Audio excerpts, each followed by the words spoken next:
Kamu tau gak Mike?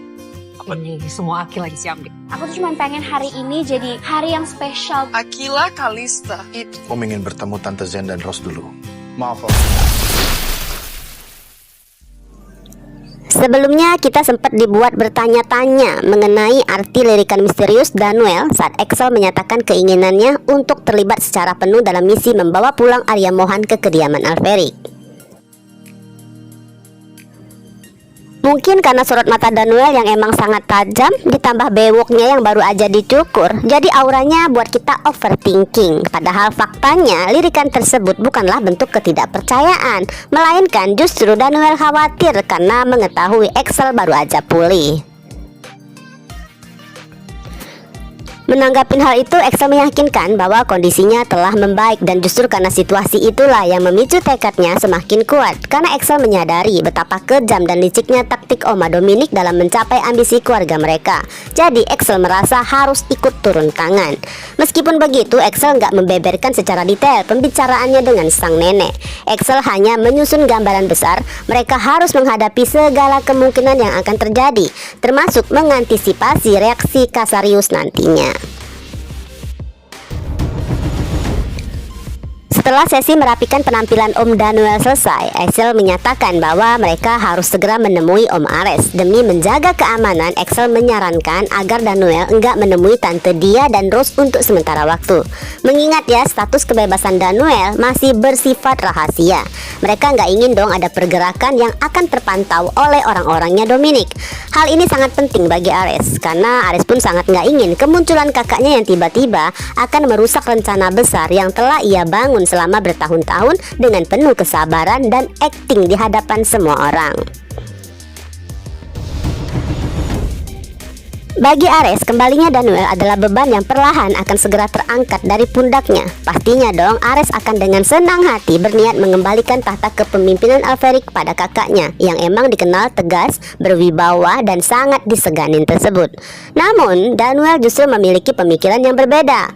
Danuel justru ya nggak lagi berhasrat untuk kembali ke kehidupan lama yang penuh konflik dan intrik. Fokus utama Danuel saat ini hanyalah mau memastikan agar Ares dan Cassandra segera bersatu kembali dengan putra mereka. Bagi Danuel, prioritas tertinggi adalah membawa Alferic Junior pulang ke tempat yang seharusnya sebagai pewaris sah keluarga mereka.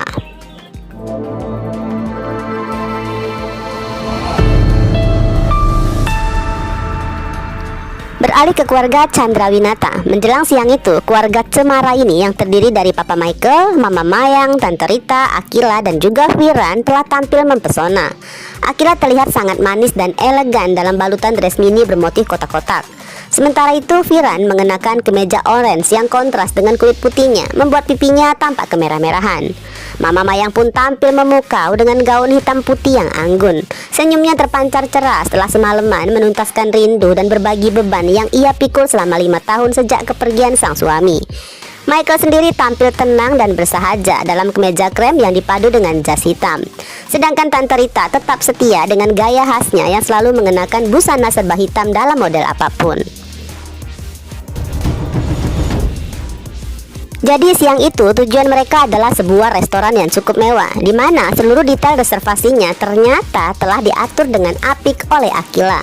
Akila nggak hanya memesan ruang VIP yang luas dengan meja khusus keluarga agar privasi mereka tetap terjaga, namun juga memastikan suasana akan tetap hangat tanpa gangguan dari luar. Jelas ya, dengan ruang private ini mereka bisa bebas berbagi tawa canda maupun membicarakan hal-hal serius dengan tenang. Bahkan gak hanya soal tempat guys, Akila pun telah memesan menu hidangan yang disesuaikan dengan selera masing-masing anggota keluarga. Sehingga setibanya mereka di sana gak perlu harus menunggu lama untuk menikmati jamuan tersebut. Di momen ini dengan sangat antusiasnya Mayang menceritakan pada Papa Michael bahwa segala persiapan dilakukan oleh Akila. Mayang seakan ingin suaminya tahu betapa besarnya semangat putri kesayangan mereka dalam menyambut kepulangan sang papa. Jelas dong, mendengar hal itu Michael merasa sangat terharu.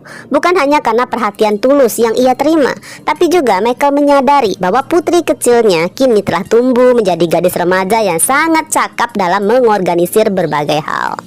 Gak lama kemudian mungkin ya, di saat itu Michael pun akan mendengarkan kisah pengalaman kerja pertama Akila sebagai manajer band Sick Play. Karena kan kemampuan Akila dalam mengatur dan mengkoordinasi penampilan band di teras cafe menjadi bukti nyata bahwa sebenarnya Akila memiliki potensi besar dan segudang bakat yang luar biasa. Selain sangat kagum pada kemandirian putri cantiknya, Michael juga sangat terpana melihat perubahan drastis sikap Mayang terhadap Akila. Michael masih teringat ya betapa kerasnya cara Mayang mendidik Akila di masa silam. Namun kini yang terpancar hanyalah kelembutan, cinta kasih, dan penghargaan tulus atas setiap hal yang dilakukan putri mereka. Ya, momen harmonis ini dulunya hanyalah sebuah mimpi yang terasa jauh bagi Michael. Namun tanpa disangka, kepulangannya justru disambut dengan kenyataan yang melampaui ekspektasinya. Bagaikan sebuah mimpi indah yang kini menjadi nyata, hadir begitu aja sebagai kado terindah dalam hidupnya.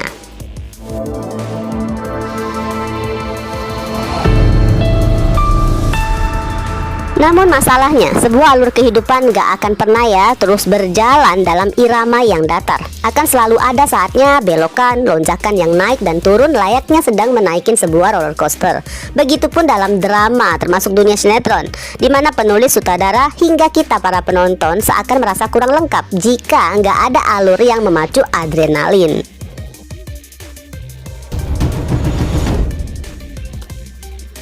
Pastinya kita tahu banget dong, di balik tawa dan kebahagiaan yang terlihat saat ini masih tersimpan tumpukan konflik yang siap meledak kapan aja.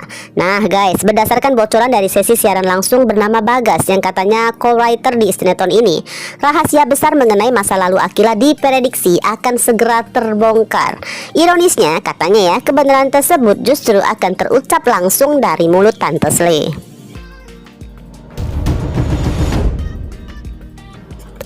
Info ini sih terdengar masuk akal ya guys, mengingat karakter Tante Slay yang sangat mirip dengan Akila. Selain hebohnya, ekspresifnya, juga Tante Slay sepertinya kesulitan mengerem ucapannya.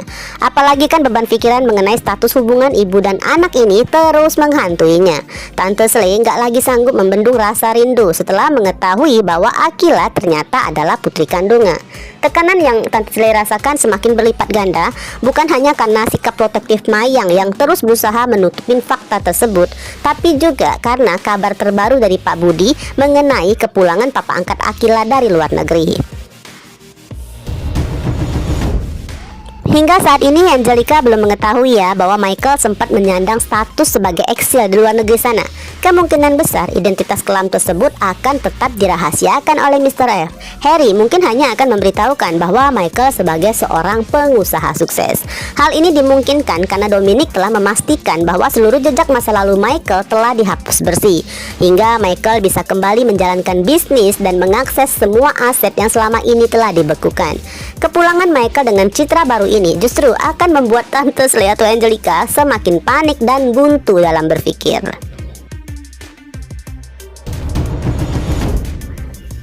Di tengah kepanikannya, Angelica merasa nggak memiliki teman bicara yang cukup solutif. Pak Budi hanya bisa menjadi pendengar setia tanpa bisa memberikan jalan keluar di masalah ini. Sementara mantan suaminya Om Leon hanya memintanya terus bersabar demi menjaga kondisi mental Akila yang mengidap BPD. Ya, meskipun awalnya Tante Slay terus mencoba menahan diri, pertanyaannya sampai kapan ia sanggup bertahan? Nah, di sini banyak spekulasi ya yang muncul bahwa semua rahasia besar ini akan terbongkar secara dramatis pada saat acara peluncuran Andromeda Picture launchingnya nanti. Jika benar terjadi, momen tersebut dipastikan akan menjadi gong yang udah sangat kita nantikan.